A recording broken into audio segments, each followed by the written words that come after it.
மன்னாரில் 14 காற்றாலைகளை அமைப்பதற்கு அரசு முயற்சி, தேசிய மக்கள் சக்தியினர் பொறுப்பு கூற வேண்டும் என சாணக்கியன் எம்பி வலியுறுத்து என்பதாக அதற்கு தலைப்பிடப்பட்டிருக்கிறது. மன்னார் மாவட்டத்தில் புதிதாக காற்றாலைகளுக்கு இடமளிக்கப்படாது என்று ஜனாதிபதி தேர்தல் காலத்தில் வாக்குறுதி அளித்திருந்தார். ஆனால் மன்னார் மக்களின் விருப்பத்துக்கு மாறாக அந்த பிரதேசத்தில் 14 காற்றாலைகளை நிர்மாணிக்க வேண்டும் என்று ஜனாதிபதி தற்போது குறிப்பிடுகிறார். இது தொடர்பில் வடக்கு மாகாணத்தில் உள்ள தேசிய மக்கள் சக்தி பாராளுமன்ற உறுப்பினர்கள் பொறுப்பு கூற வேண்டும்.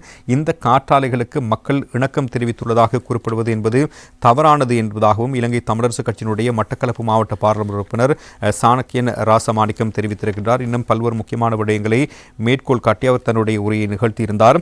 அரசாங்கம் கவிழ்வதற்கு காரணமான அமைச்சே தற்போது அமைச்சர் குமார ஜெயக்கொடியிடம் இருக்கிறது. 2022 மற்றும் 2023 காலப்பகுதியில் பொருளாதார நெருக்கடியின் போது அதிகளவில் பாதிக்கப்பட்ட அமைச்சே இது. இந்த அமைச்சின் வேலை திட்டங்கள் காரணமாகவே நாட்டில் போராட்டங்களும் தோற்றம் பெற்ற விடயத்தினை அவர் சுட்டிக்காட்டியிருக்கிறார். தினக்குரல் பத்திரிகையும் அந்த செய்தியை தந்திருக்கிறது. கடந்த ஆட்சியை கவிழ்த்தது எரிபொருளும் மின்சாரமுமே என்பதாக அவருடைய கருத்தை மேற்கோள் காட்டி தலைப்பிடப்பட்டிருக்கிறது. இந்த அரசாங்கம் ஆட்சிக்கு வருவதற்கு பிரதான காரணமாகவும் இந்த அமைச்சு இருந்தது.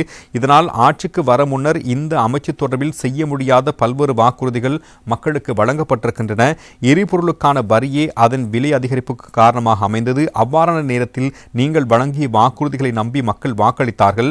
அதனை செய்ய முடியாது போயிருக்கிறது. ஆனால் அதனை செய்யக்கூடிய வகையிலான முறைமைகள் இருக்கின்றன. இலங்கை போன்ற பொருளாதாரத்தை கொண்ட நாடுகளை பார்க்கும் போது அந்த நாடுகள் வலுசக்தி எவ்வாறு முகாமைத்துவம் செய்கிறது என்று ஆராய்ந்தால் இலங்கைக்கு சிறந்த பணத்தை கற்றுக் கொடுக்க முடியும் என்ற விடயத்தினையும் அவர் சுட்டிக்காட்டியிருந்தார். ඉතින් ඒ කාරණය පිළිබඳව ගරු ඇමතිතුමා ඔබතුමාගේ අවධානය යොමු කරලා ඔබතුමාගේ අතේ තමයි මේ වගකීම තියෙන. ඔබතුමාට මේ හරහා ඉලෙක්ට්‍රිසිටි ක්‍රයිසිස් එකක් වළක්වන්නත් පුළුවන්, ඉලෙක්ට්‍රිසිටි ටැරිෆ් එක අඩු කරන්නත් පුළුවන් අවස්ථාවක් වෙයි. මොකද සප්ලයි එක වැඩි වුණාම අපිට අපේ ටැරිෆ් එකත් අඩු කරන්න පුළුවන්. ඔබතුමාලා 133ක් අඩු කරනවා කියලා කිව්ව රටේ ජනතාවට විදුලි බිල குறிப்பாக நேபாளம் மற்றும் பூட்டான் போன்ற நாடுகளில் வலுசக்தி பாதுகாப்பு மிகவும் முன்னிலையில் இருக்கிறது. அங்கு வலுசக்தி பாதுகாப்பு முகாமைத்துவத்திற்கு நில தொடர்பு உள்ள நாடுகள் இந்தியாவுடன் எரிசக்தி தொடர்பை ஏற்படுத்திக் கொள்ள மற்ற நாடுகளுக்கு இடையில் அந்த இணைப்புகளை கொண்டு செல்வதற்கு நடவடிக்கை எடுத்திருக்கின்றன. இதுபோன்று இலங்கை எதிர்காலத்தில் வலுசக்தி நெருக்கடிகள் ஏற்படாத வகையில் வேலை திட்டங்களை முன்னெடுக்க வேண்டும். இந்தியாவுடன் எரிபொருள் தொடர்புகளை ஏற்படுத்தி குழாய் வழியில் அதனை இலங்கைக்கு கொண்டு வந்தால் எமக்கு இலங்கையில் எரிபொருள் விலைகளையும் குறைக்க முடியும். திருகோணமலை எரிபொருள் தாங்கிகளை அபிவிருத்தி செய்து தேவையானவற்றை சேமித்து வைத்துக் கொள்ள முடியும். அதன் மூலம் எதிர்காலத்தில் எரிபொருள் தொடர்பில் பிரச்சனைகள் ஏற்படாது. நாங்கள் இந்தியாவை பார்த்து பயப்பட தேவையில்லை. இந்திய மக்கள் தான் எங்களை பார்த்து பயப்பட வேண்டும். இலங்கையில் இருப்பிடம் இந்தியாவின் பாதுகாப்புடன் தொடர்புடையது. இதனால் நாம் பயப்பட வேண்டியதில்லை. அத்துடன் வடக்கு மற்றும் கிழக்கில் தேர்தல் காலத்தில் ஜனாதிபதியினால் சில வாக்குறுதிகள் வழங்கப்பட்டன.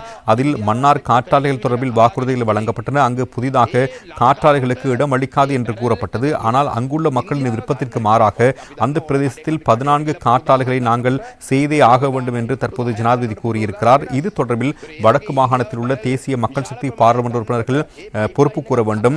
மக்கள் மத்தியில் ஆதங்கம் இருக்கிறது. அமைச்சரின் வீட்டுக்கு அருகில் காற்றாலையை அமைத்து அதன் சத்தம் உங்கள் காதுகளுக்கு வரும்போது உங்களுக்கு அந்த பாதிப்பு தெரியும். இதுபோன்று இன்னும் பல சிக்கல்கள் இருக்கின்றன. 14 காற்றாலைகளையும் மக்கள் ஏற்றுக்கொள்ளவில்லை. நிறைவேற்று ஜனாதிபதி என நீங்கள் அந்த காற்றாலைகளை அமைத்தாலும் அதனையும் தாண்டி எதனையும் செய்யக்கூடாது என்று கோருகிறேன் என்ற விடயத்தினையும் அவர் நேற்றைய தினம் சபையில் பிரதானமாக சுட்டிக்காட்டி பேசியதையும் நாங்கள் அவதானிக்கக்கூடியதாக இருந்தது.